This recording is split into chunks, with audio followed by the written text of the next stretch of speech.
This is the Movie Hall of Fame, or movie hopping, or whatever you want to call it, for Thursday, July 18th, 2019. And across the table, that demented son of a bitch, Adam Hall. Yes. Yeah, no, I'm the most demented of anybody here. I mean, not the most demented person we're going to talk about, though. Well, I can name a few names. Yeah. We're going to talk about a movie today. Yeah, we're just getting right into it now.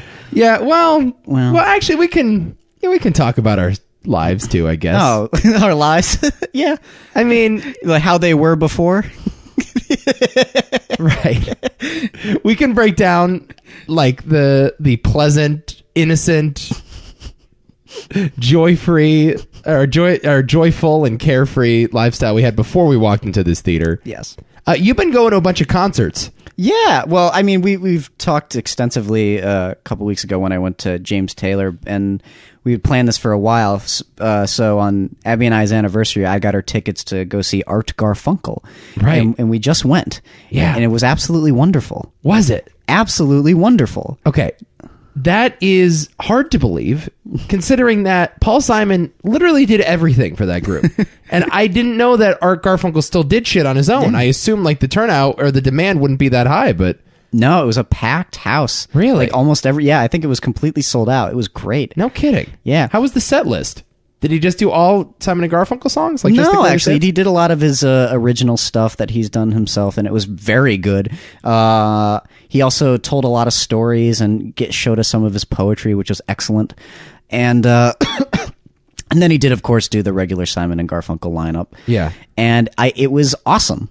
The guy, and it's weird. The guy is very old. And you could tell that, like, because he was telling stories about how he had lost his voice, which actually happened. He lost his voice for like 6 years. What do you mean he lost? He lost his voice. Disappeared? What happened? No, like he was suffering from like complications due to smoking. Oh. You know, like his health. My God, it is thunderous outside. They're coming for us. They are. Yeah, we're setting the mood. It's the Swedish cult. They found us. They found us. Jesus. It's Midsommer, isn't it? Hey, actually, what's the date today? July's 18th. Oh my God. Oh God. Okay. Hey, regardless, yeah, no, he had complications with smoking for a long time, so he ended up losing his voice, and kind of slowly he sort of coached himself back to health, and now he's singing again, and it sounds great, and you can tell like he's seasoned and that he was a smoker, so his voice isn't quite as more raspy. Yeah, it's not quite as perfect as it used to be, but it's amazing what he was still able to do regardless. I mean, this guy was like killing it, and same thing happened to Elton John, right? Yeah, exactly. I think he had like vocal cord surgery. Mm-hmm. He had blown out his voice after years and years of rocking and rolling. And then actually what was interesting about Elton John is that his voice actually got more interesting post-surgery. I agree. It's a little raspier, a little more rough around the edges. It's deeper. It's deeper, a little more soul. Yeah. And I just sort of respond to those types of voices more than like someone like Art Garfunkel, who at the time had the voice of an angel, essentially. Yeah, and honestly, still kind of does. Yeah, I have to, and I mean, it's going to sound like cliche to say this, but when he sang "Sound of Silence," it's like oh my God, it was perfect. It was probably one of the better numbers of the night. It was either that or Kathy's song. Did he do "Troubled Water"? Yep. Okay, killed it. He did a funny rendition of it too. Oh, really? Like a little like slightly down B and not exactly the same key. It was a version that Paul Simon had, I think, recorded prior to the official release. So there were like two versions of it, and he sang that first one. He's like, "That one's so much better." And wow! I just want to sing that one for you guys. And I was like, "Yeah, it could be better." It's funny. Paul Simon says the definitive version of "Bridge Over Troubled Water" is Aretha Franklin's version. Really? Yeah, which is an awesome version, but it's like a Motown. There's a bunch of background singers, and it's very heavily produced, and it's it's not like the original, which is just Garfunkel by himself, right? Paul Simon doesn't even appear on that record. No, I think it's just Garfunkel sings. And now he didn't much. He wasn't involved in the writing of the song, but because it's weird too, because you'll see Paul Simon, who was never that good a singer, and I wouldn't even say that great a performer. He's an interesting guy and a great songwriter and an American treasure, but I wouldn't say like he's a captivating live presence. No. He does that song, and there's a quality to it that's not quite right, and it's just because Garfunkel, the way he sings it, the ethereal, like angelic quality is lost now. I feel like art, and one of the important things about him is that I feel like he understood the importance of Paul's lyrics more than Paul. Oh, interesting. Yeah, maybe. Because, I mean, he really does bring something to it that you don't quite see out of Paul. I mean, his lyrics are phenomenal. Yeah. But he doesn't quite have the same range and depth of emotion that like Garfunkel was always able to do. Well, he's also kind of a goofball, Paul Simon. Kind of. You know, he writes silly songs, and he purposely writes silly songs, and I think it's almost like America is taking his lyrics more seriously than he does. Maybe. I mean, I think he's actually kind of widely varied, especially on songs like like Kathy's song, which is like Abby and I's favorite. It's a beautiful, beautiful song, and it was actually Garfunkel's favorite. And he did this awesome thing, like he had quote unquote wrapped up. And we were both very disappointed that he didn't come out and sing Kathy's song, and he goes away, and then he comes out. That was the encore? Yeah. He's like, all right, so let me sing my favorite song by Paul. This is Kathy's song. And we just freaked out. It was great. Wow. It was awesome. And yeah, you know, I think the thing that made this so interesting and powerful for me was that it actually felt like he was almost like performing it as if it was going to be his last performance. Yeah. It was really like actually kind of touching to see him up there. That's why I love seeing older musicians. Yeah. Just seeing Beyonce in her prime, I mean, I might as well just watch a music video. There's nothing really unique about seeing that in person because it's the same variation of the same act you're going to see for 30 years. Mm-hmm.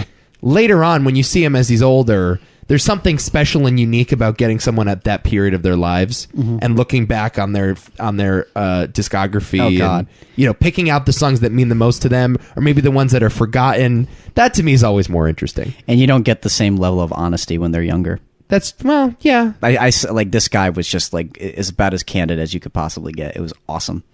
Simon is still putting out some pretty good stuff, by the way. Yes, I agree. He just put out an album this year, and I don't think I listened to this one. But the one in 2016, Stranger to Stranger, is incredible. It's like some of his best work he's done in a long time. Oh, man, what's that song that I love? Cool Papa Bell. It's just an awesome, just like hangout, just picnic song. All right. It's dope, man. I love both of those guys. They're really great. They don't like each other though. No, well, the way he was describing it is essentially like my interpretation, where it's like they clearly butt heads a lot, but they still kind of love each other. It's like a very buddy relationship. You know? It's very much like brothers, honestly. You know, because there are plenty of brotherly relationships where it's like you can't fucking stand the guy, but you still love them anyway. And they're sort of stuck together. Yeah, exactly. Because they are born into this same family, kind of. Yeah, it feels like they kind of need each other. It's like Art Garfunkel's not quite as great without Paul Simon, and Paul Simon's not quite as great without Art. Yeah. And he had this great little anecdote where he like everyone was speaking for Paul, and like people like Jack Nicholson are there because they're all very good friends. Great Jack Nicholson story, by the way. But he, like every Jack Nicholson story. Yeah. Has there ever been a bad Jack Nicholson story? Probably not. I would hope. In the history of man. It would be bad if there was. Yeah, unless it's being told in a courtroom. I'm pretty sure there's no bad Jack Nicholson stories. Yeah. What a great guy. Unless the storyteller is under oath. It's like that and like Rip Torn. There's not a single bad Rip Torn story. Rip, by the way. Oh my God.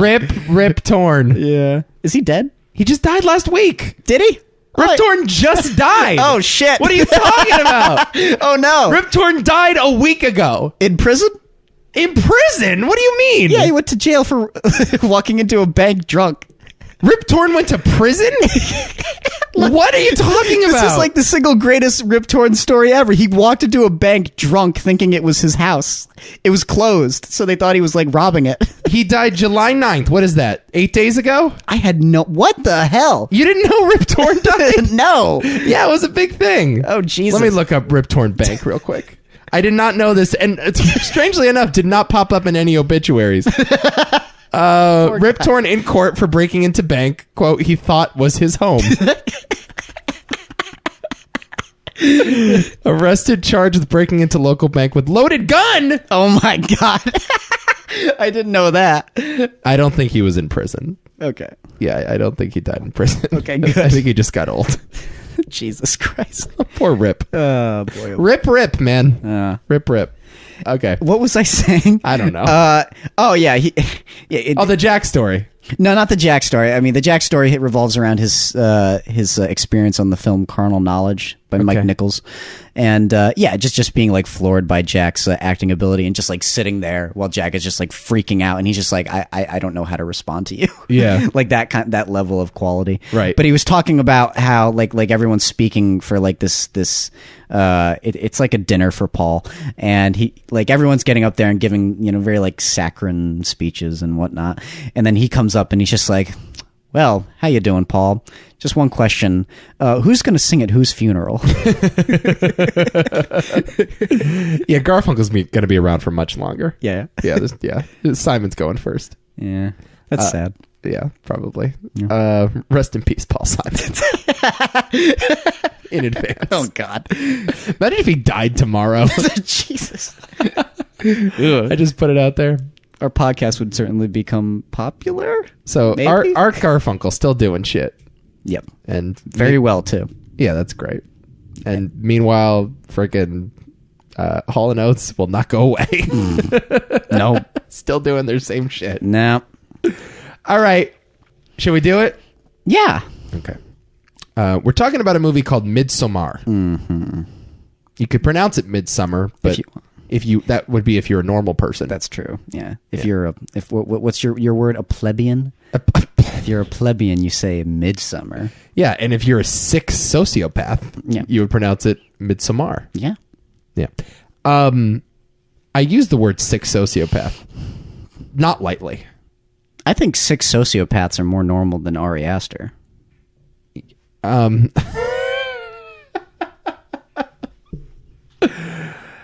This is a movie that took us on a ride, and it wasn't a ride that I would recommend going on. I cannot, in good conscience, recommend this movie to anyone. But we're going to talk about it nonetheless, and we will include spoilers. So let me put it this way. If you are planning on seeing Midsommar and you have a good stomach for these sorts of things, pause the podcast right now, go see the movie, and come back and we'll discuss it. Yeah. If you are not sure if Midsommar is your thing, let me assure you, it is not your thing. So stick around, listen to the podcast. We'll describe everything that happens in explicit detail. And if that don't scare you away from the movie theater, I don't know what will. I've had to explain what happens in this movie, to multiple people, and particularly to Abby, where she after. Because we after the movie, we ended up getting a call from her, and we just chatted her head off about this thing. Adam and I saw the movie together. Yes. And we... Jesus Christ. We didn't part ways. We had to just sit in the parking lot and just unspool. Try to vent it out. We got ice cream to try to make ourselves feel better. Didn't help. No. Did not help. When I was driving home, I'm talking to Abby again, and she's asking me more questions about the movie, and at a certain point, I'm just like, hun, I don't want to talk about this movie. I don't want to talk about this movie anymore. I'll be honest though, man, this thing has not left my brain for 3 days. It's lived in my brain. It is like it's a pest. It's a cancer.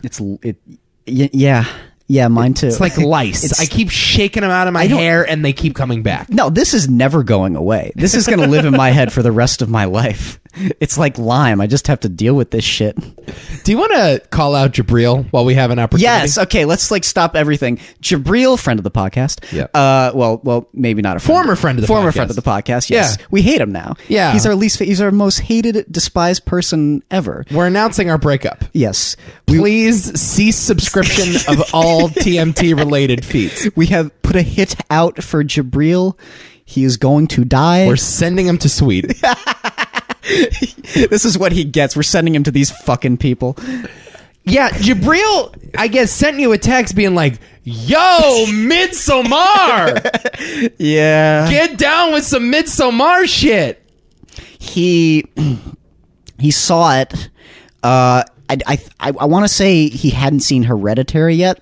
Oh, really? Yeah, but being very, very intrigued by it, especially after seeing this. And he's basically like, okay, if Nico responded that way to Hereditary, you have to drag him to this thing. That being said, he didn't think about how I might feel after walking out of the movie. Be honest, which movie is more accessible to mainstream Hereditary. Audiences? Wow, I think you're right. By a mile. I think and that's saying something, by the way. You're right. But I have full confidence in saying that Hereditary is more accessible by a full mile and a half. I walked out of Hereditary thinking, why did we just go on this journey? And it's a similar reaction that I had after Midsommer. And what's, I think, so infuriating about this movie is that it's really well made. And it's really good. And it's look, man, I don't normally get this way. I don't normally have like moral repulsions to certain like subject material. But I just thought to myself after both Hereditary and this, why, Ari Aster?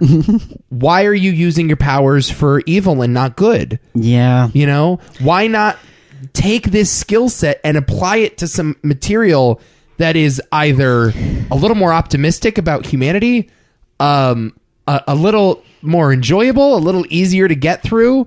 I mean, this is the definition of like the ugly painting in the museum that you appreciate, but that you can't hang in your living room.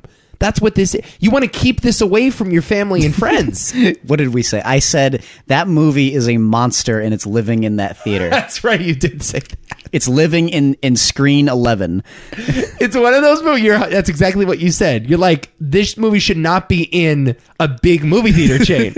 It's like it's playing right next to Toy Story 4. Yes. It's playing right next to Rocket Man. What a funny image. Like, especially like to those who have seen this movie, if I were to take a picture of that, they'd just be like, oh, Jesus. Was it actually in the theater next to it? Yeah, I think it was Toy Story 4 and Midsommer. The two doors. It's like if you enter the wrong door, if you make one mistake, you're going to see a monster. Keep your kids away from AMC theaters. And chances are you could probably still hear it next door. Hide your kids, hide your wife, and hide your husband. This fucking movie. Yeah. See, my feelings on it have evolved like significantly over the past couple of days. Wow. Can't wait to hear this. But like, because like you said, like I was thoroughly upset walking out of that movie and unsettled beyond belief. I describe this as maybe the most horrifying film I've ever seen. And you don't mean scary when you say that. You mean horrifying. I mean purely horrifying. Because this movie is not scary. No, it's not. You don't jump out of your seat. There's probably someone out there who would find it scary, but to us, no. Like this falls into the Texas Chainsaw Massacre camp where it's not exactly scary. Not scary per se. It's just relentlessly dreadful and uncomfortable, and just like imagery that goes to honestly, I don't throw this in the torture porn category. Like, and we were talking about this because torture porn to me is deliberately fun. Right. I think it's lame as hell. I have no like reaction to it. I just look at it and like, this is just cheap gore for the sake of gore, and this is not fun. Right. And it's sort of like, you know, you could touch a hot stove when it's turned up to 400 degrees and it would cause you to react and pull your hand, you know, quick so you don't get burned. That to me is a scary movie.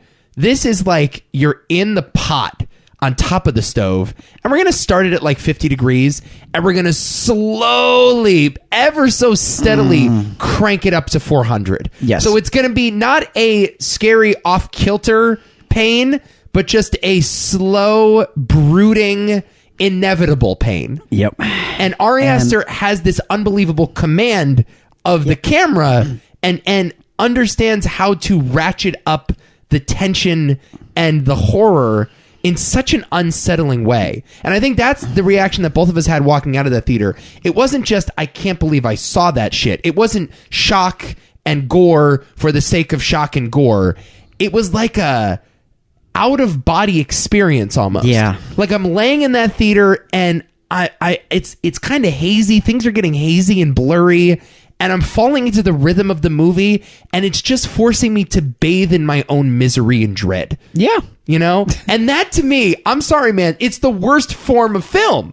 That to me is just the worst. There is no experience that I would rather have less than that. And and this is the irritating, and you're going to hate me for this. I know I am. I'm ready. I fall into the camp of this. I hated my experience watching this movie, but that's the point. Right. It's very clearly the point. I know. And I thought about it a lot, and I kept thinking about Ari Aster's command and his direction and how he knows exactly what he's doing. Yes. And it's kind of an amazing movie. It is. It really honestly is. I agree with you. That's the thing. That's the frustrating. Yeah, you're right. That's what's so frustrating about it. It's a damn near masterpiece. I don't think it's quite there. But it is a near perfect execution of what is a horrible pursuit. Yes. You know? I agree. It is the perfect way to bury a dead body. You know what I mean? It's just, there is no reason to do this. In fact, doing this task is evil. But damn, you really disposed of that thing. The way you chopped up those fingers, melted it down in the oven. Like, whoa. Dude, how are you so good at burying a dead body? I don't want to know that you're that good at... I don't want to watch someone bury a dead body, dispose of a body, but... Can I just also say, like on the topic of dead bodies, like, sure. I don't know if I've ever seen dead bodies made out to be so uncomfortable looking. I had the same reaction towards a Hereditary, where it's like there's just something about the people who are dead in this movie, yes, and just looking at their corpses, and where there's plenty of movies with dead corpses, but in here it's just something about their look is just it just freaks me out. And well, it lingers on the parts that it's not supposed to linger on, and that's what's off-putting. It's like, there's no reason why we should be staring at Charlie's head. Spoiler alert for Hereditary, for like 5 to 10 seconds. And that's what the movie does. And also it teases you with not seeing the dead body in Hereditary. It's like, wait a minute, what just happened in this scene? What just happened in this scene? Flash forward 7 minutes, and then you get a look at the aftermath. So there's a sense of dread to it. And I felt the same way about Midsommer. And the scene that, of course, we're talking about is when those two old people jump off the cliff. The first, and actually both deaths, there's this tension to it. Like, is she actually going to jump off? Is she actually going to jump off? Is she actually going to jump off? And then she does, and the aftermath is worse than you could have imagined. My reaction is funny, though, because I think it's... Because in the theater, and you probably got a sense of this, like, there's a weird... Through a lot of the shocking scenes, there's a strange balance between humor and utter terror. Yep. And the best way I can describe it is like this. Something happens and I'm like, what the fuck is... Right. That's the movie. Right. It's worse. It's worse than you think it's going to be. Yeah. They present you with sort of a silly premise. On the surface, I guess. It's like closer to Wicker Man than it is to The Exorcist. You know what I mean? Yeah. Like, it's silly and a little cartoonish on the surface, but then they just go all the way with it, and they smack you right in the face with this idea that at first you dismissed, and then you're forced to deal with. Yep. So yes, the idea of jumping off the cliff, the idea of the bear costume, and everything that they do with the bear, and gutting the bear, and sticking the guy in the bear's skin, and didn't you think that they were going to gut him as well? Like, right? Yeah, I did. But what they ended up doing with it was both kind of amusing, but also so totally horrifying. And that happens a lot. And I think that is one of Ari Aster's gifts is giving you the most horrifying version of whatever the idea is. Just going all the way with it and presenting it in the most dreadful, cynical, gross, disgusting, wallowing way. But, you know... you liked it. Be honest, you liked this movie. Dude, you're going to champion this movie for 20 years. You're going to be talking about this movie forever. Don't lie. Well, yeah, I'll be talking about it. Absolutely. It's certainly one of the better horror films I've seen, and in a couple of years, maybe. Yeah. I mean, like horror, I'm not just talking about like accessible. I'm just saying like pure horror. This is it. Right. Like, this is about as good as it gets, and for better or for worse. I can't say it's a film that I really want to revisit anytime soon. No. But like in Ari Aster's case, and I had to like look up some interviews with this dude. Yes. And one of the things he talked about repeatedly was that the film is meant to feel kind of cathartic. Yes, I saw that too. And the problem here is that it's only cathartic for certain people, maybe most people. And I think it's meant to be cathartic towards people who understand everything that Danny is going through, who's the lead character in the movie. And I made a comment after we left the theater, is that it's hard for both Nico and I to find this movie cathartic because neither of us have been in a breakup. Yeah.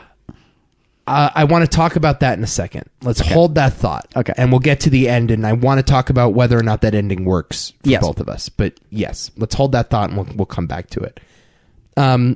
This movie opens with a 20-minute sequence before the title card starts. We'll call it a cold open. Literally, I love that open, by the way. It's literally a cold open. Literally, with just the snowy landscapes. Right. I thought that was a great way to introduce the film that you're in for. Like, don't forget what this film is actually going to be like, because then it transitions into all the sunny shit. So this is quite a gambit, man. Ari takes quite a risk by opening up the movie with, I guess, material that could make for its own standalone story. Almost, yeah. Right? Like, it's got a beginning, middle, and end, and there's a character arc, and there's a horrifying note that it ends on that mirrored a lot of the same stuff he was dealing with in Hereditary. And again, was totally effective. But after that first 20 minutes, I remember turning to you and saying, why are you doing this to me? Why do you insist on keep bringing me to movies like this where you're forced to bathe in dread and terror and grossness? Because that's how he wants you to feel. And I guess he gets his job accomplished. Here's my question. So the main character, played by Florence Pugh, who plays Danny in this movie, she's the main girl. We find out that her sister is bipolar. She no longer lives at home, but has taken on this role of caretaker almost to her sister in the way that a lot of siblings do when they have mentally unstable brothers or sisters.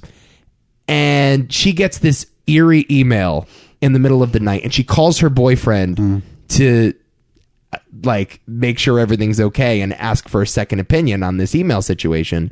And it's very ominous, and we get like a tracking shot of the girl's parents at their home sleeping, and then it's really this awesomely acted scene. Florence does an incredible job on the phone in close-up there. Florence Pugh throughout this film is just too good. She's an excellent young actress. She's really, really good. I had not seen her in anything before this. The most noteworthy thing she's in besides this is Lady Macbeth, which I have not seen.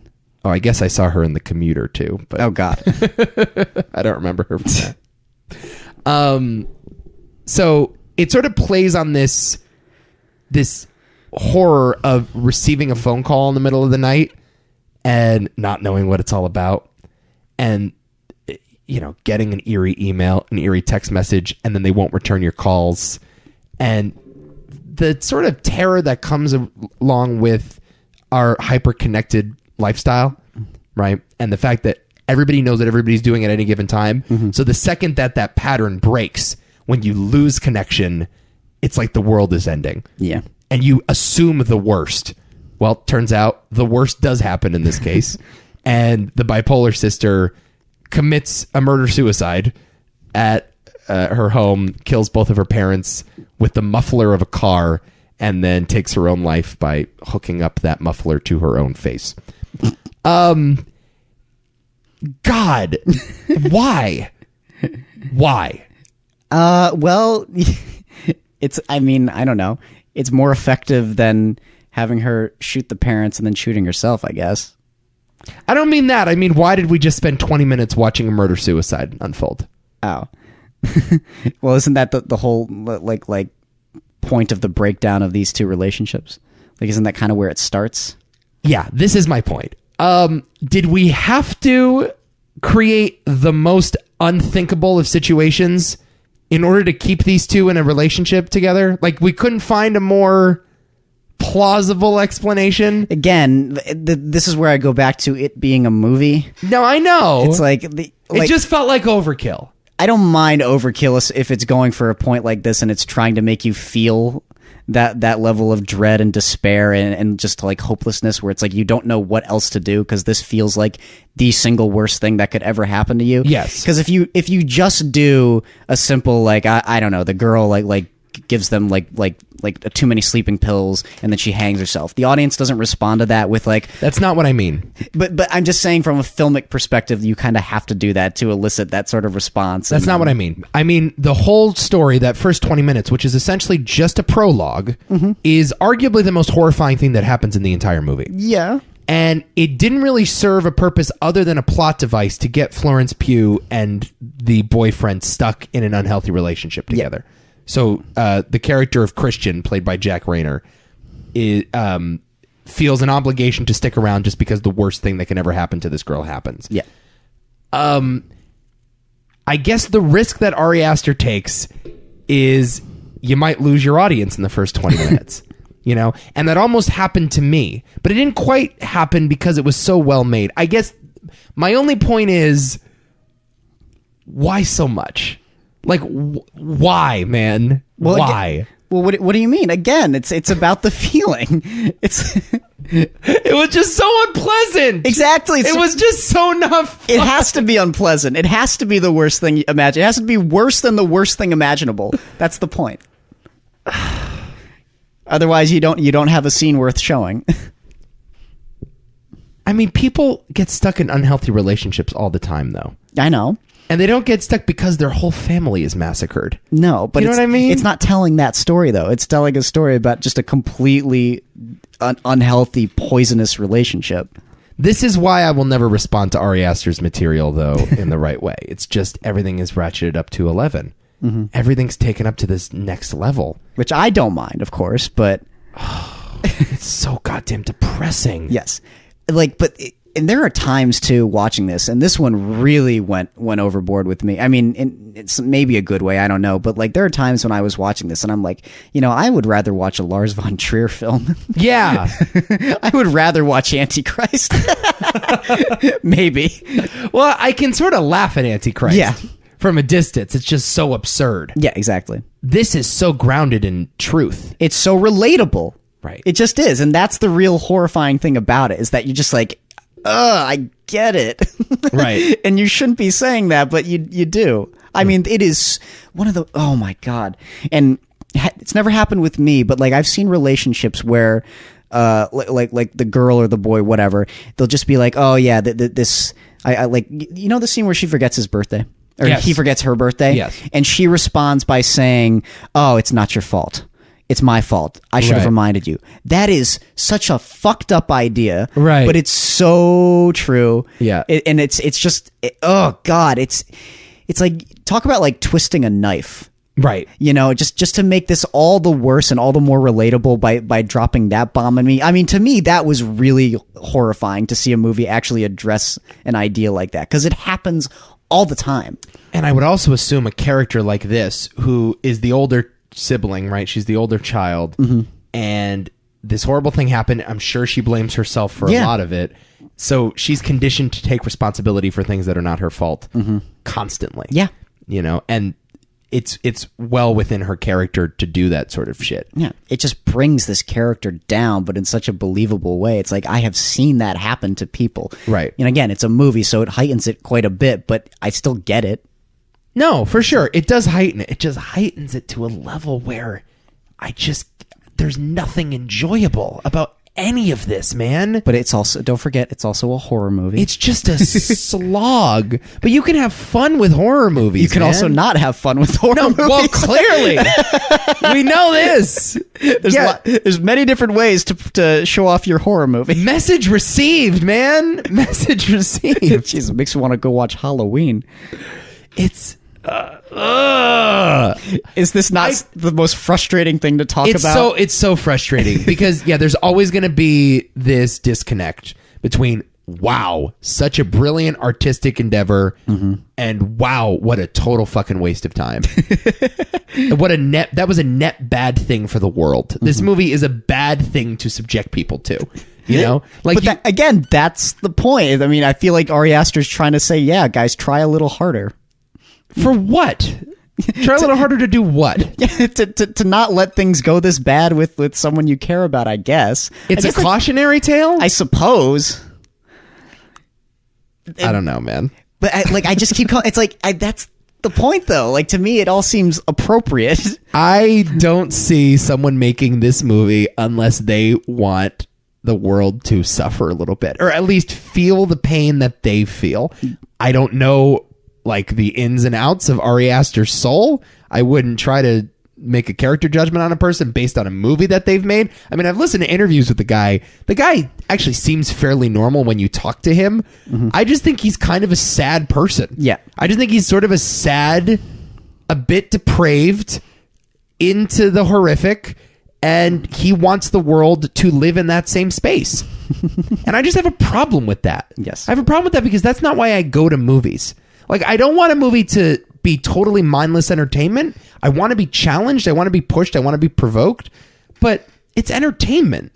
Like, we're making popular entertainment. Mm-hmm. You know? But it's weird though. I mean, again, it's hard. It's a subjective thing though. I could see people coming out of this and honestly being like, yeah, no, everything that movie was saying, I completely relate to. I find it very satisfying and cathartic.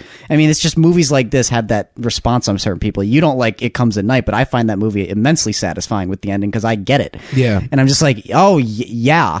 Okay, yeah, perfect. That's exactly how they should have gone. But I could see people watching that movie and just being like, fuck this thing, because it doesn't make any sense to them. That's not how their worldview aligns.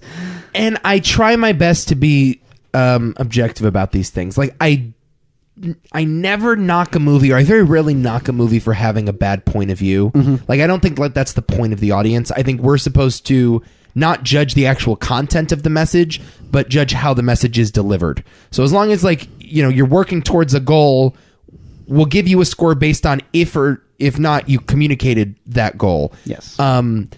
So it's tough because I think we found something that I actually can get mad at the ideology behind it. Mm-hmm. I am actually a little mad. I'm mad that the guy decided to do this to me, and I'm mad, and it felt like a betrayal. It's like when I go to a movie theater, there's a certain expectation. There's a certain, whether it's a financial expectation or an artistic expectation, we're supposed to have the same interest. Sure. Like, you can challenge me, but I'm going to be entertained. You know, I'm going to feel, I think, something positive. I'm trying to take away something positive, and there's nothing positive about this. Sure. This feels like torture. Yeah, no. It feels like torture, and I feel a little betrayed by that. I said it felt like I was being punished. Right. That's Yep. That's what this movie felt like. And again, to me, it comes down to just, like, and I say this all the time on the podcast, it's just satisfaction. It's not necessarily pure entertainment, because I can watch a completely depressing, awful movie in that way and come out of it and be really, really satisfied with what I got. Yeah. That's more my point. But this movie didn't exactly do either. It just left me in a state of, like, brokenness. Yes. I felt weak. And I'm not kidding, guys. Like, I felt physically weak walking out of this movie. Well, the movie also does that to you because of the pacing. The pacing and some of the imagery, too. Yeah. It's a very trippy movie. It's very trippy. I mean, and it's similar to what these characters are going through because they're often on drugs. Mm-hmm. I think most of the movie, they're in a bit of a haze because they're drinking weird herbal shit. Oh, yeah. But again, Jesus, great, interesting, and actually pretty spot-on representation of what that stuff actually kind of feels like. Yeah. But the thing, the other, like, just like debilitating thing about this movie is just the way the characters interact with one another. And we talk about how frustrating it is just to talk about this movie. It's just as frustrating to watch these characters be who they are with each other, and just wanting them to just, like, guys, just try a little harder to talk to each other more. Stop looking away, you know, like, direct communication, figure out these problems, and they never, ever quite get there. Well, they're pretty horrible people. Oh, yeah. You know, and normally it's cathartic when you watch horrible people suffer. You didn't really feel that way with this because you're also both an outside observer and in their point of view. Mm-hmm. So it's kind of tough to decide who you're rooting for, who you're not rooting for, and that's totally fine. Mm-hmm. But you're right. There is a disconnect, and it's a very millennial thing, actually. Yeah. These guys, the one plot device that Ari relies on heavily is this thesis paper. Yeah. That a bunch of these students are working on. I think like 2 or 3 of those guys are, or maybe it's just Josh and Christian, who are competing with who can write the better thesis for their graduate studies. And so they're so obsessed with their work, and they're so into themselves and what they're doing and their output to the world that they have a hard time paying attention to anybody else around them. But also, like, yeah, Josh spends a lot of time on his phone. Yeah. He's always Googling shit. He's always taking pictures of things. Yeah. And they don't ever quite make eye contact. It's always like they're looking at the wrong thing. Yes. And emphasized strongly at the beginning with the Ari Aster's. I keep saying his full name, but Ari's use of mirrors. Yes. I picked up on immediately. I'm like, great, and it just further illustrated the fact that this guy like just gets the craft. Yeah. He's very smart. He understands exactly how film language works, which makes it even more frustrating when you have to watch it and you're just like, this is horrible. Yeah. But it's so good. Right. It just is. And again, like it emphasized again, like with how you direct your actors into what we were just talking about. Like there's a scene where Christian is he's taking on the same thesis as Josh, and they're talking to this guy, and he's kind of interviewing. He's interviewing him, and Danny's right there next to him, and he's just kind of focused on the guy, and she's asking like a very innocuous question about something, and his response is like, "Oh yeah, cool, right, okay, so what were you saying?" It's just like just so many moments like that. I don't think they ever kiss. Oh, wow, that's a great question. I don't think they ever kiss. Man, I don't remember them kissing. Yeah, I think you're right. I remember the engaged couple kissing. Yeah. You're right. I don't think they ever do kiss. They very rarely show any physical affection. I think he maybe kisses her on the forehead, but like... Right, like you would kiss a baby. Yeah. Yeah. It's like, oh, good on you, babe. Right. Yeah, you're right. Yeah, they never actually have any intimate moments with each other. No. And a lot of the horror, you're right, is found in the real social interactions. Yes. I did feel like, and I said this to you after leaving the theater, this is the prototypical second movie. Yeah. In that there's a lot of filler and he spends a lot of time. Evidently, the first cut of this movie was 3 hours, 45 minutes. Is he that said right? It was almost 4 hours. Yeah. Yeah. Which is crazy. Like, how? How did you have 4 hours of because he says, I guess, that he likes to stretch the scenes and hold on moments. And sometimes, like, a quarter of a page would take up 5 minutes of screen time. Yes. I love that stuff. And I like it quite a bit here, too. Like, it's one of my favorite things about this movie is when it just holds on a shot and it just builds to this incrementally, like uncomfortable moment that you just get just so sick of. Right. But in obviously the most appropriate way. But if I had to nitpick, there was a lot of meat on the bone. And maybe you could have trimmed out a bit of that fat. Yeah, there's... I can't say specifically what scene maybe needed to be cut down a lot, but it's a slow movie. Sure. Deliberately slow, but I mean every once in a while I'm like, maybe it could go a little faster. But that's what happens when a director gets a lot of acclaim and sometimes makes money at the box office with his first movie. Hereditary was not only a critical darling, it was also good at the box office. Yeah. I think it actually made money, which is very rare for a movie like that. I know. They don't know. A24 is not known for making big blockbusters by any stretch, and Hereditary made money back. You just get all the power. They just give you more power. And you feel like, all right, I made my first movie. I tried so hard to sell this to the studio, to get people to see it. He had probably been pitching Hereditary for 5 to 6 years before it was finally made. Mm-hmm. And now he feels like, oh, I've made it. I can do what I want. I better use this power while I can before I am a has-been, before I'm no longer the young directorial darling. Mm-hmm. So you get a lot more Final Cut power. You know, you have more of a say in the edit bay. You get a bigger budget. Actors will listen to you. You can leave the script as is. You're not going to get a lot of script notes back from the studio. And look, Us, I thought, was a similar example of this. That's a classic second movie. Mm-hmm. First one is concise, not a lot of meat on the bone, straight to the point. It's a gut punch. Us is Jordan Peele getting a little more experimental and trippy. And so, look, I was expecting something like this. I wouldn't call it a sophomore slump, but if I, again, were to have one nitpick, it's that some scenes hang on a little too long. Sure.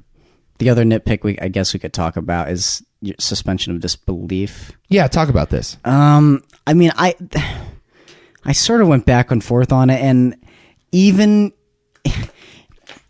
if you accept the fact that they're maybe a little intoxicated through a lot of the film, maybe if you accept the fact that, you know, they're just very open to cultural differences, in quotes, and you take into account, I've seen liberal college students do crazier things, maybe. Than this? Close. No, not than this. Pretty close. Okay. You still have to suspend your disbelief quite a bit on why the hell they didn't at least do a scene where they tried to leave, all of them. Right. Because it's obvious that they weren't getting out of there no matter what. Sure. But it would have, I guess maybe it would have been nice had the characters made a greater attempt to leave aside from the British couple. Right. Because that's all we got. I guess the other argument you can make is that they trusted Pele. Yeah, that's true. And they had a relationship with him. And it's also true, what those old people actually did is something that would actually happen in pagan culture. Oh, really? Yeah. Yeah. It's a true thing. So when the Josh character hears what they're gonna do, he's just like, okay, oh boy. Oh, he knew what was happening. Yeah, exactly. Oh, which is why he didn't react that much. No. Right. Yeah, because he barely flinched. And afterwards, remember, Danny came up to him and he's like, or she's like, you okay? And he's like, yeah, I'm fine. Yeah. It's like, back to my notes. Didn't want to be there. And then Will Poulter's just not there. Will Poulter, by the way. MVP of this movie. Jesus, he's great, isn't Will he? Poulter is the perfect douchebag, college douchebag character. I'm going to lay down. Josh, please lay down too. What a great that guy. He was so funny. Will Poulter. Oh my God. He's great. He's really good in Detroit. See, I haven't seen Detroit yet. Really good. Fucking asshole in that movie. Yeah. Oh God. What else was he in? He was in Black Mirror. Oh, right. Yes, he was great in that episode of Black Mirror. Really weird accent. Maze Runner. The Revenant. Yeah, he's a really good that guy. Yes, I agree. Good character actor. Yeah. So, yeah, they have this idea of the thesis paper, and that's supposed to be the suspension of disbelief. And it's like I'm very on the fence about it. I'm like, maybe. It's certainly a different excuse. And I would say it borders on clever. I think you need to give a little more justification. Yes. You're right. You need to at least attempt to break out. Exactly. I need one scene. That's it. Just one scene and you would have had me, but it's a little out there. I don't buy that these guys are this obsessed with their graduate thesis. That's the other thing. I just don't. Not that you would sit through two people killing themselves and constantly drugging you. At some point you have to raise an eyebrow. Wait a minute. Something's not right here. Something's not right here. Yeah, just a little. But the other thing is, and I realized this by the end of the movie too, Danny never wanted to leave. So you have to keep that in mind. True. As skeptical as she was still kind of into it. True. And a lot of these characters are kind of into it. There's a perverse attraction. Which is true. Yeah. And I can't say I ever got there from an audience point of view. I don't think there was ever a point where I'm like, oh, maybe these people are onto something. But I think from a certain lens, you can understand their justification. Mm-hmm. You can understand why suicide at a certain age might be an okay idea.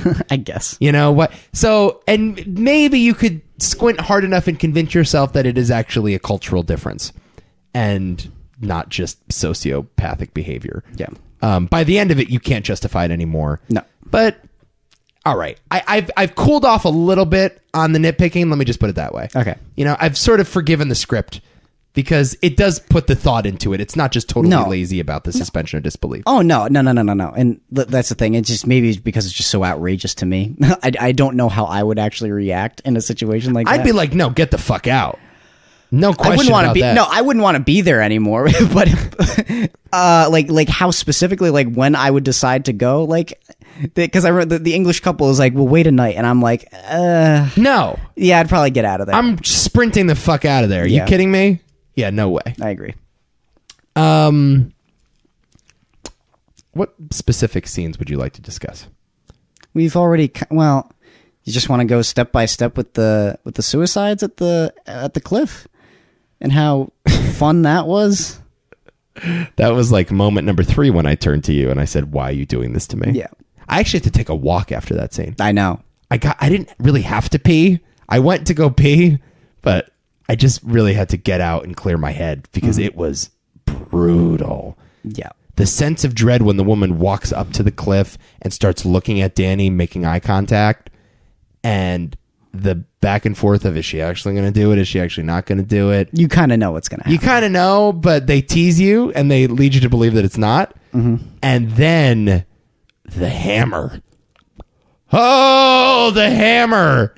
The guy doesn't die, breaks his leg, and then they smash his skull. And then they do it again. Ah! They keep doing it. Can we do it twice? Is twice enough? Can I get a third time? What? That was bad, man. That was bad. I couldn't. But I was in it. Like, I was like, okay, this is good. Like, that was horrible, but this is good stuff. And I was hoping that the movie would keep me there. Yeah. But it doesn't. It really That was the sweet spot for you? Yes. If it just kept you in that pocket, you would have been totally fine. Yes. And then they decided to have an orgy. And it's... it's all downhill from there. What's in between? I mean, there's some fucked up stuff in between that.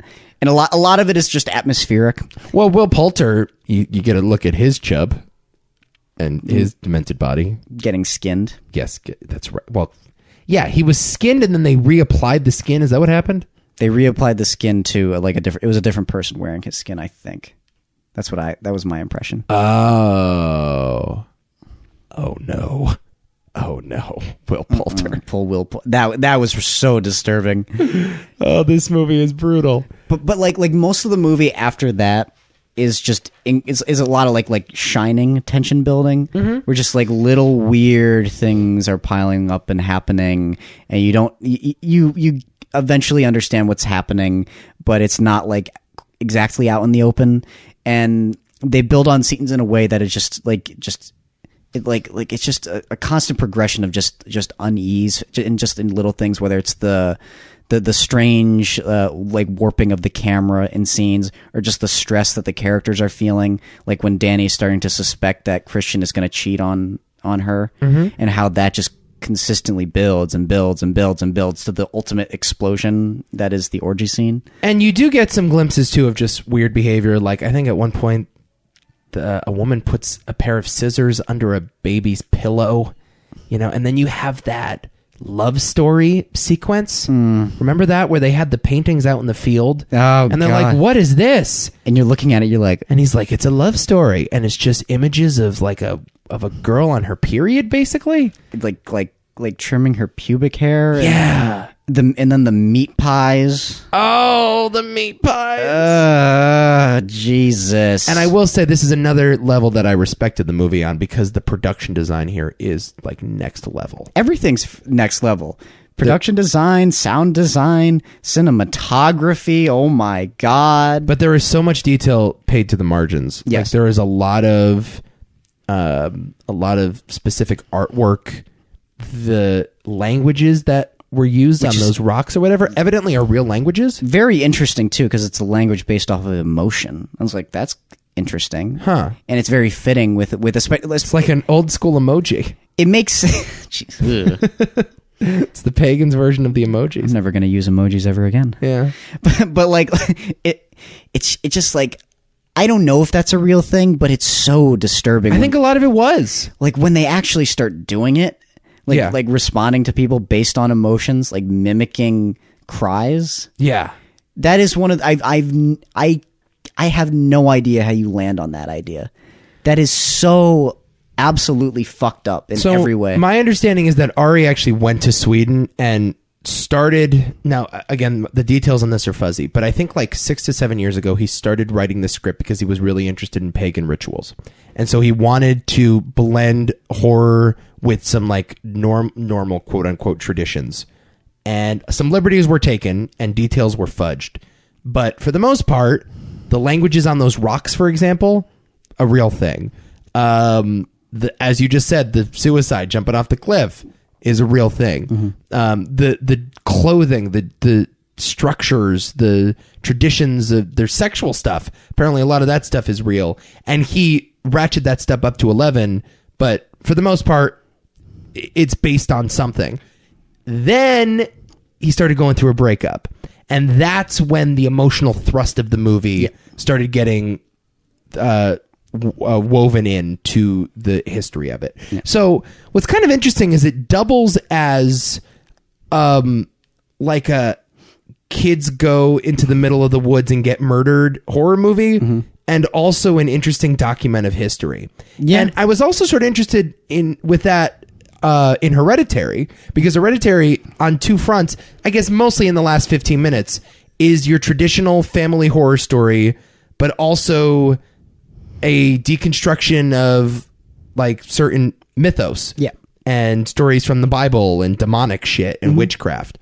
The guy is like really interested in those small nuances and details, and it's worth, I guess, patting him on the back for. Oh, he gets it. Although I'm not interested by any of it. Here's the problem, though, dude. Like, I'm gonna see his next film, right? Like, I just am. I guess I'm gonna have to too. And that's oh god, it's like, yeah, he put me through the ringer on this one, but like, I hate to say it, I kind of want more. in a way, maybe not specifically this, but I definitely want to see what he's gonna do next. What's the most disturbing part of this movie for you? Oh boy. Dude, I don't know. I mean, I really don't know. I mean, I find people crying hysterically to be endlessly disturbing. Really? And especially the way Florence Pugh does it in this. It's not like hysterical, like screaming off the top of your lungs. She does like a very realistic thing where she kind of does this. And then they started mimicking the... I hated that. Yeah. Oh, God. And the other thing that makes that scene so disturbing is that it almost feels like... It's like when someone tries to console you, which is what they're obviously doing, but they're not... They're like taking away your chance to just let it out. Yes. Which is like... It just freaked me out, the fact that they weren't letting her have her moment. Like, and that happens a lot when people try to console someone else. It's like sometimes all that person wants is just to be left alone, and to just vent it all out and let them be them. But instead we have to come in and be like, are you okay? Do you need help? Do you need me to hold you? Do you need me to like pat your hair? Whatever. And the person's like, no, fuck off. And the fact that they simply would not let her do that is just... Oh, God. Could you imagine what Nick would have thought of this movie? We should make him see it. Should we make him see it? Can we figure out a way to make him see it? Maybe we do a Why Is This Thing? Just to get him to do this. Oh, man. I need to see his reaction. See, I'm so angry at Ari Aster that now I want to channel this at other people in my life. Dude. Like, if I have to suffer through this, you better believe you're going to suffer with me. By the way, we saw the movie on his birthday. On whose birthday? Ari Aster's birthday. Oh, God. Thank you, Jabril, for that little nugget. I do not wish that man a happy birthday. Do not wish that guy well at all. Anyway, disturbing scene. Besides, that could be the most disturbing element of the film for me. But like just on a purely disturbing level, I mean, when the orgy's happening and the guy's, doing his thing, and then a woman comes up behind him and starts pressing his ass into the girl. Some dark comedy there, though. Some dark comedy. There's a lot of dark comedy in this movie, and that's one of those instances, no question about it. All over the place in that. That's another instance where you go from like, it's really funny to just like, just completely unsettling. I will say it's a funnier movie than Hereditary. Yes. But like if you look at the ratio here and how it ups the horror factor, it almost doesn't matter. It almost cancels the comedy out. Right. By the end of it, I've totally forgot that there's even funny scenes in this movie. I mean, like when they walk by the bear and they're like, are we going to address the bear? And like that was hilarious. And the kid goes, it's a bear. Yeah. What? It's like, okay, yeah, sure, whatever. Right. But I also think the scene with Christian in the bear suit burning alive and you just hear his moans as he can't move. Jesus. Yeah, that part is tough. I mean, obviously the suicide is pretty damn bad. Yeah. The orgy, just the whole idea of the orgy. So if you haven't seen the movie, Christian, the boyfriend of Danny, is approved by the elders to mate with this young girl in this village. So they don't just like do that in the privacy of their own homes. They don't do that behind closed doors. They like enter this shrine, and the girl is laying on the ground, legs spread, ready to go. And she's surrounded by 10 nude women of different size, shape, and age. And they're like the cheerleaders for these two kids as they're getting it on. And they get very involved with the sex. They get very involved. At one point, one of the older women begins like petting Christian's head. And then mimicking the girl's moans. Right. Yeah, that I didn't need, man. I think that was the worst part for me. That's definitely the worst part for me. There's something so invasive and gross and evil about that. Exactly. Yeah. That's a perfect way to describe it, though. It's just invasive. This whole movie is invasive. We need to have our hands on you, and we're not going to let you go. Like, that's what the movie feels like. Right. It's just like there's, any movie where it's just like you feel no sense of escape at all. It's just like, it is some of the most uncomfortable shit. Like, it's just so fucking frustrating. It's really bad, especially because these guys won't leave. And it's like, why are you not even trying? Yeah. Yeah. It's just, and also too, there's that weird thing. Pele invited them to this getaway. And I don't know. I always feel great. Same thing happened during Rosemary's Baby. Mm-hmm. The thing that scared me, or I guess disturbed me most about Rosemary's Baby, is not that all this evil shit was happening to Rosemary, but that her husband was in on it. Yeah, exactly. The betrayal there, the fact that someone that they trusted betrayed them, makes it that much harder to swallow. Mm-hmm. And that's the other like relatable human part. Yeah. It's like you assume that everyone in your life has your back. You assume that their allegiances are to you and you alone. And then you sometimes find out, no, they have family, they have closer friends, and they're not always telling you the truth. There may be an ulterior motive there. No. And there's something very unsettling about that. Yeah. And that's what unsettled me more, is he was reassuring them, don't worry, everything's going to be okay. It's just a cultural difference.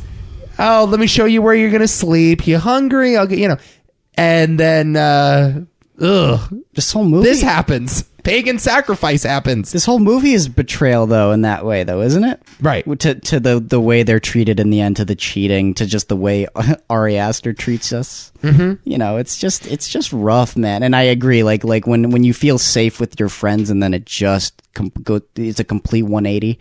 There's just nothing more like devastating than that. Mm-hmm. And that's that's also the thing about this movie, is just how utterly devastating it is. Oh boy. So that all happens. You get a look at Jack Rayner's cock. Yeah. His bloody dick. Little Jack Rayner. Little Rayner. It's a bit bloody. I did not like that detail. I did not like that the makeup department spent that much time reddening up Jack Rayner's penis. I wonder if it was CGI. I don't think it was. Could have been. Yeah, he's just running around totally nude, and that also just felt very invasive, and there was such a lack of privacy. Mm-hmm. They get to this ceremony where all the women in the village start dancing. They do like this weird square dance with each other. Where they're like going around in a circle across like a totem pole almost, that is so out of the Wicker Man, it's not even funny. Yeah. So this is heavily inspired by the original Wicker Man, right? Yeah. Is there a bear costume in the original? No. Okay. No, that is only in the remake. But that's an explicit homage to the remake, right? I would think so. Gotta be. Although, that being said, I think that's also another pagan tradition. Oh, really? I heard, yeah. Okay. So maybe not. Yeah, they're doing this like square dance, and every time a girl falls over, she's eliminated from the game, essentially. Mm-hmm. And obviously, where this is going. Danny wins this contest, and she becomes the queen of this village, flower queen, something like that. Yes. And she's very happy about it until she finds out that her boyfriend just cheated on her with one of the village girls. And then they get to this very dramatic scene where she gets to choose who gets sacrificed to the pagan gods. There are already 8 sacrifices. The 2 people that just killed themselves, the older people, the 2 dudes, Josh and Mark, played by Will Poulter and the dude from The Good Place. They had been killed by the villagers early on in the movie, so they're going to be sacrificed. And 2 of the villagers also volunteered, and now there's 1 left. And who could it be? Danny gets the choice: random dude from the village, or your boyfriend that just fucked one of the town's girls. And she chooses Christian to die. Yes. And this is sort of where the whole movie comes full circle. And this is where Ari Aster implies that the catharsis is supposed to come. It's a breakup movie. And the nail is put in the coffin. She makes the decision, you know what? I do kind of feel at home here. Or if anything, this is a convenient means to an end. And so she lets her boyfriend die, and she ends the movie with a bit of a smirk. Yes. How did this work for you on a thematic level? I mean the issue here. I mean, I don't know. I was sort of conflicted with it, obviously, as I imagine you probably were. Yeah. I felt bad for Christian, and I'm not sure if that was the point. Well, is this a movie with heroes and villains? I guess that's the question. Are the lines supposed to be drawn in the sand explicitly? I don't think so. Or is this a movie without judgment?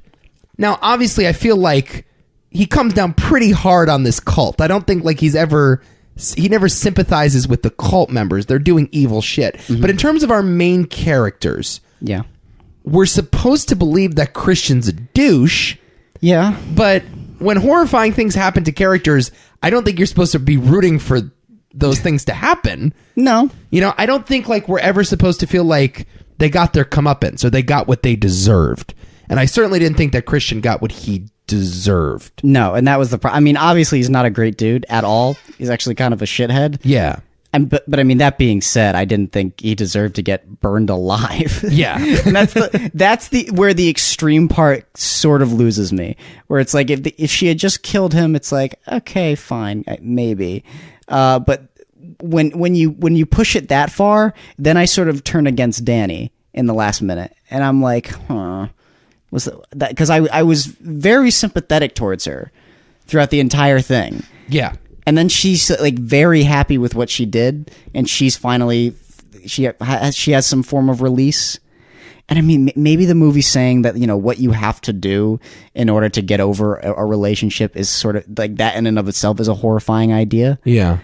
And if that's the case, okay, maybe it worked. And it also feels monumental too. That's I would true. Assume. And I get that, where it's like, okay, yeah, like when this finally does happen, it does feel like the worst thing possible. Yeah, the scariest, most horrifying thing. Whereas to other people, it might not seem that way, but to you, it is this big thing that's like larger than life and in the worst possible way.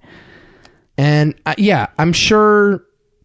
Look, I understand thematically what he's trying to say here. Me too. I'm not sure it's entirely born out of the character. I think that's maybe the larger issue. Let me ask you a question. Did it feel like the natural progression of the story? Did you feel like this is always the way that this was supposed to go? Yeah, I kind of did feel that way. Okay. Well, then maybe it's a win. Yeah. I was like, well, clearly they're going to... And this may be the one detriment to the film is that it's not that surprising in that way. Well, nothing about this movie is surprising. But that's what makes it even more horrifying. Yeah. There's a sense of inevitability to everything. Like, I knew someone's getting burned alive. Right. I just knew it was going to happen. You knew there was going to be a pagan sacrifice. You know that the suicide is going to come. Mm-hmm. You know when the dude pulls out the hammer, what's about to happen to the old man's skull. Yep. You know that they're going to kill off these people. You know they're not going to let the British guys off the site. No. You know all of this. But in the same way... You know when a breakup's going to happen. Mm-hmm. You know when a relationship isn't going well. Nothing really catches you off guard. You're still horrified by it. You still wish that you weren't experiencing what you're experiencing. Sure. But that's life sometimes. There's an inevitability. Sometimes you just have to take the horse behind the barn and shoot it. Yeah. You know? And so it's the interesting contradiction of this movie. It is both shocking and revolting, but also totally inevitable. Mm-hmm. It's both horrifying and scary, quote unquote, but also kind of funny and atmospheric. The movie it's a balancing act that this movie attempts. And I guess if I have to come down on one side or the other, I respect what Ari Aster is saying on a thematic level, and I understand that's a decision that he had to make in order to tell the story he wanted to tell. I know. I just don't know if I would tell it the same way, or if I would have my characters do those things. I don't know if I could. I don't know if I could actually come up with that anyway. Sure. So yeah, I'm kind of in the exact same boat too, where it's like I get pretty much everything he's saying. I admire it, and in a pocket or another, I relate to it a little bit. But yeah, it's hard to imagine like anyone getting this, depraved. It's hard for me to imagine like making anything this depraved. And I like sick shit, but I don't know if I like getting this sick. Okay. Anything else? I don't recommend it. No. Unless you're like an avid cinephile. Right. And you understand going in that the critics have no idea what, like, here's the other thing. Critics they've been selling this movie far too short.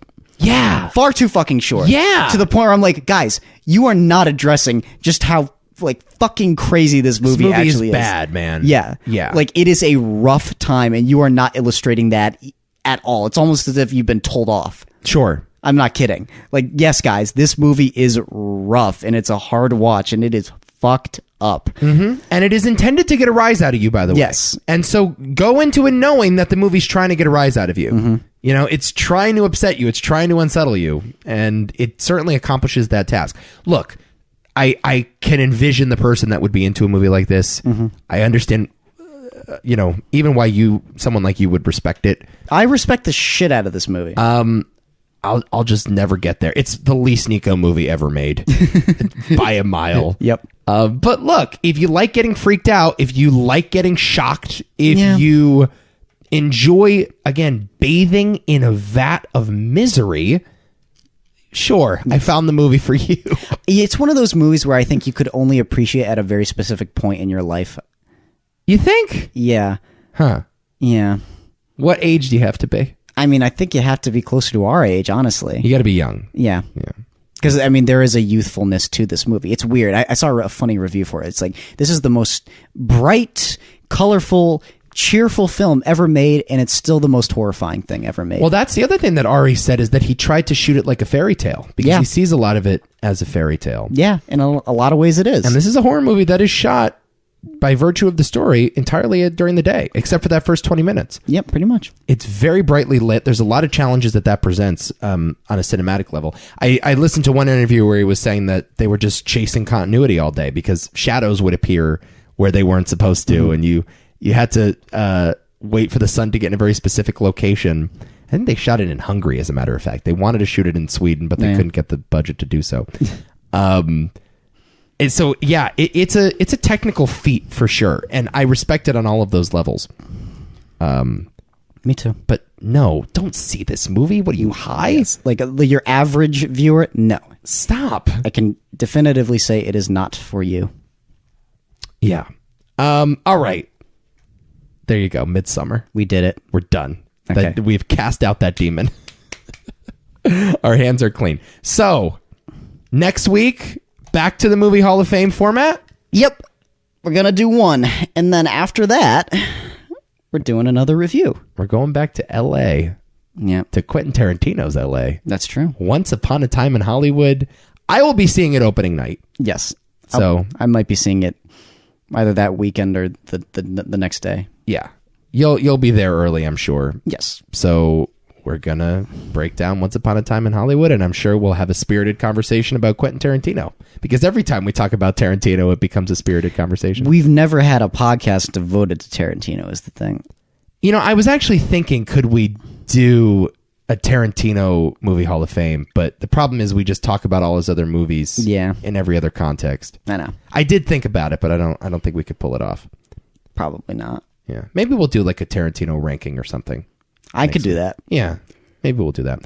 All right. So next week, 1967. That's correct. 6 movies will be nominated. 1 will get in. And I guess we'll draft that right now. I'll start with The Graduate. Oh, okay. So there's the iPad, my friend. And then I'm going to go Cool Hand Luke. Okay. And I will take Bonnie and Clyde. You got more over there. Okay. I'm looking at this now. You didn't tell me about The Producers. Oh my God, The Producers came out that year? The Producers is my next pick. Really? Am I reading that right? I think you're right. The Producers came out in 67. Yeah.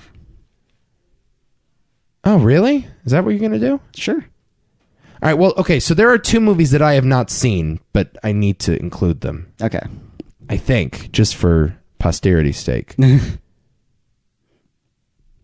Okay, I'll nominate In the Heat of the Night because that won Best Picture that year, and I have to watch it. And I guess you do what you want. Well, yeah, let's do The Dirty Dozen. So we're not going to do Guess Who's Coming to Dinner? Because that's like a historic movie, right? Is it? Oh, yeah. Guess Who's Coming to Dinner is a big movie, man. Yeah, that's a. I mean, if we want to put on a movie like, because I haven't seen that one, so I guess maybe. I mean, my impression is that Guess Who's Coming to Dinner is a very important movie. All right. Katharine Hepburn's in it, right? Oh, is she? Yeah.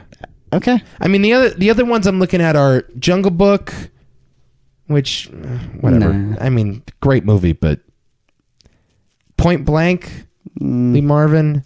I don't know. We could go with that, though. This dinner movie. I mean, okay. I want to do In the Heat of the Night because that won the Oscar. Okay. Okay, it's up to you. If you'd rather do The Producers than you definitely want The Dirty Dozen on there, though. Well, you haven't seen The Dirty Dozen? I have not. You see, I think the Producers could even be better. I mean, I really like The Dirty Dozen. Is it? We can do The Producers and Guess Who's Coming to Dinner if you want. Jesus, this is tough. To be determined. We can sleep on it. It's fine. I'd rather do that. I don't know. Okay, but for sure, Bonnie and Clyde, Graduate, In the Heat of the Night, Cool Hand Luke. Oh yeah, those are in, and then the other 2 we'll figure out later. Mm-hmm. That's fine. I didn't even see The Producers. Okay, let me just make sure we're not missing anything else. Dr. Dolittle, the original. No. No. We got better things to do. 2 for the Road. I heard that's a pretty good movie. Albert Finney. Huh? Aubrey Hepburn. Yeah, 2 for the Road. It's like a little comedy. Okay. That's all right. We'll talk about it off air. But that is what's coming next week. 1967. We have some watching to do. Okay. Good. Sweet. Yeah. We got some more watching to do. That's what's going to happen, though, when we not devolve, but like go back in time with these older movies. There's so many that we haven't seen. Yeah. We wanted to go back and do the 60s because we had sort of blown it off for a while. We did 1 year from the 60s, and then we fell back on the more recent movies. But I think this would be more interesting, yeah. If we ever get back to 1954, you're going to have a bad time. I am? Yeah, you are. What came out in 1954? Well, Gojira came out in 1954. What's that? Godzilla, the original guy. Jesus. As did Seven Samurai. And, yep, there's no list that doesn't include both of those movies. I am sorry. Jesus. Why do you do this to me? No! Rear Window came out that year. Oh, wow. Wow. Dial M for Murder? Ooh, okay. The Judy Garland Star is Born? Oh, that's a fun one. Interesting. Oh, 1954. Creature from the Black Lagoon? Yeah! Oh, yeah, baby. I love that. Oh, wow. Maybe we'll do that afterwards. All right. Yeah, we'll do that in a couple weeks. Okay, that'll be fun. All right. This has been the Movie Hall of Fame or Movie Hopping or whatever you want to call it. I don't know. Yeah, whatever you do. Go ahead. Find us on the website at TMT_media on Twitter. Is that right? No, at TMT_media on Twitter. TMT.media is the site. TooManyThoughtsMedia.com will get you to the same place. You can find all of our podcasts, new and old, just this week on Why Is This a Thing? You were not there, so you know it's better. Oh, yeah. Always. And we were joined by Rob from 2 Cents Radio, and we did the movie The River Wild from 1994. Great time. Nick, Rob, and myself talked an hour and just laughed at Meryl Streep and Kevin Bacon, and it was just a blast. Cultured, Nico Show, Get Blurted, Fantasy Book of the Month. If any of those sound interesting, go check out the site. And they all do, guys. They all sound interesting. I love you. I love you so very, very much. And folks, until next time. Happy movie hopping Hall of Fame? Question mark? It's a bear. Ah! It's a bear.